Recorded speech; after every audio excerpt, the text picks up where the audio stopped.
The House of the Dead. Overkill.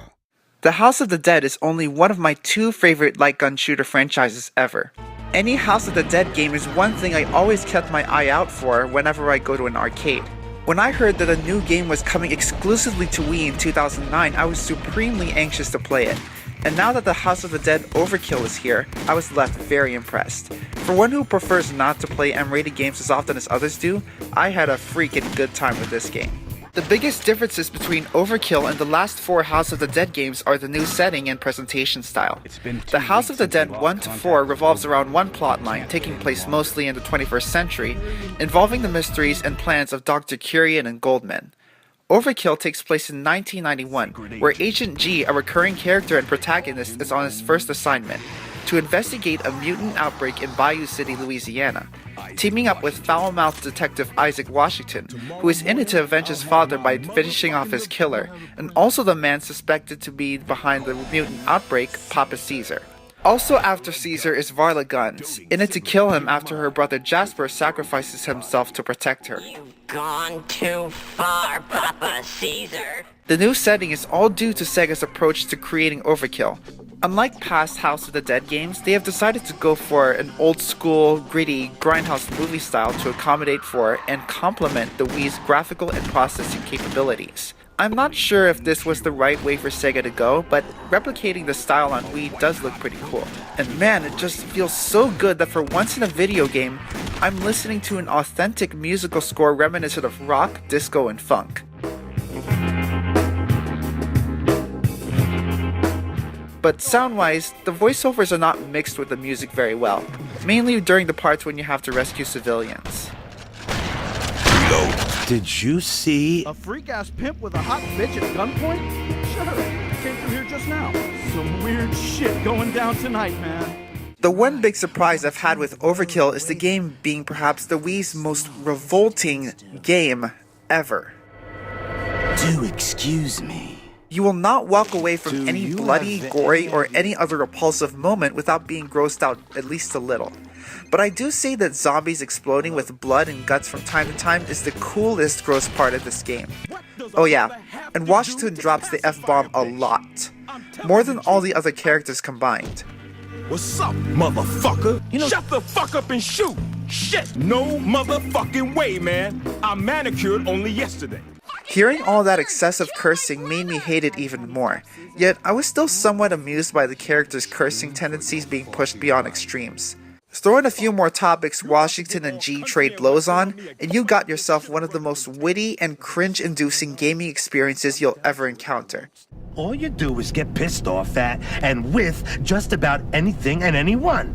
I'm attempting conversation here with you. Conver-fucking-sation? Yes, conver-motherfucking-sation. You play the game through 7 different chapters in an arcade-style shooter, killing zombies to score points. You can build up a combo meter that earns you bonus points with each kill by landing each shot and avoiding taking damage. You can even shoot a new pickup that takes the game into slow mofo mode, allowing you for more accurate shots and even that perfect headshot. What I like most about Overkill's gameplay is that unlike past House of the Dead games, you can take up to 2 weapons with you in each mission, and switch between them at any time during gameplay. And it's not just guns you can use, you can also take out large groups of zombies with grenades found throughout each level. Also, using a health meter instead of a life count feels more suitable for a home console game. Overkill can be played with the Wii Remote, Remote and Nunchuck, or any gun peripheral available for Wii. The first 2 control schemes are the most player-friendly. They're that easy for anybody to just pick up and play. It's funny, but convenient that you can opt the nunchuck in or out at any time in the entire game. Plus, the motion controls are the most responsive when shaking off zombies that grab you. That's not the case when using a gun peripheral, but it feels more sensible, fun, and realistic to use one. So much that even a Wii Zapper does the job. In each mission, you earn cash that can be used to buy weapons and weapon upgrades. And as said before, any 2 of these weapons can be used in each mission. To use a shotgun to blow the heads off of zombies, and an assault rifle to screw them up even more is very satisfying for those craving some real good action. The story mode can be beaten in under 3 hours. You can play each episode by yourself or with a friend for 2-player co-op. but you can't opt in or out during gameplay. In addition to story mode, there are several other things to do here. After you beat story mode, you can unlock a more challenging director's cut mode, which includes more zombies and faster zombies. You'll find deleted scenes, or rather areas not found in story mode. And instead of giving up half your score to continue, you have only 5 continues before your game ends. There are also 3 mini-games for you to try out, each of which can be played competitively with up to 4 players. They are especially cool if you want to avoid all the story mode's profane, sexual, and other explicit content and just shoot some stuff up. Money Shot 2 is your typical shooting gallery type game. Victim support has you fighting off the zombies while protecting the civilians. It's the hardest minigame to cope with, especially since it's hard to shoot zombies when they are further out the screen. Staying Alive is a survival type minigame where you fight off wave after wave of zombies before a time or your health runs out. This minigame is my favorite of the 3. There are a few other complaints I have about the game. The game would dip in frame rate when there's so much stuff in one scene.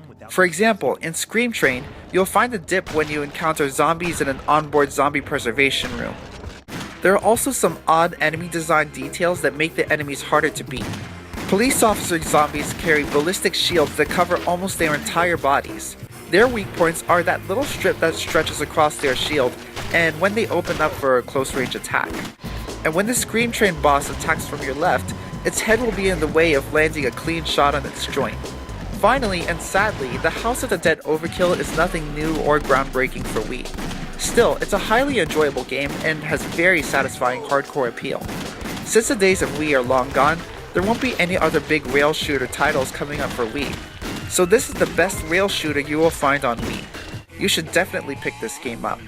And that's why the House of the Dead Overkill, rated M for blood and gore, intense violence, partial nudity, sexual themes, and strong language, gets an excellent 9 out of 10. But please, keep this game away from the kids.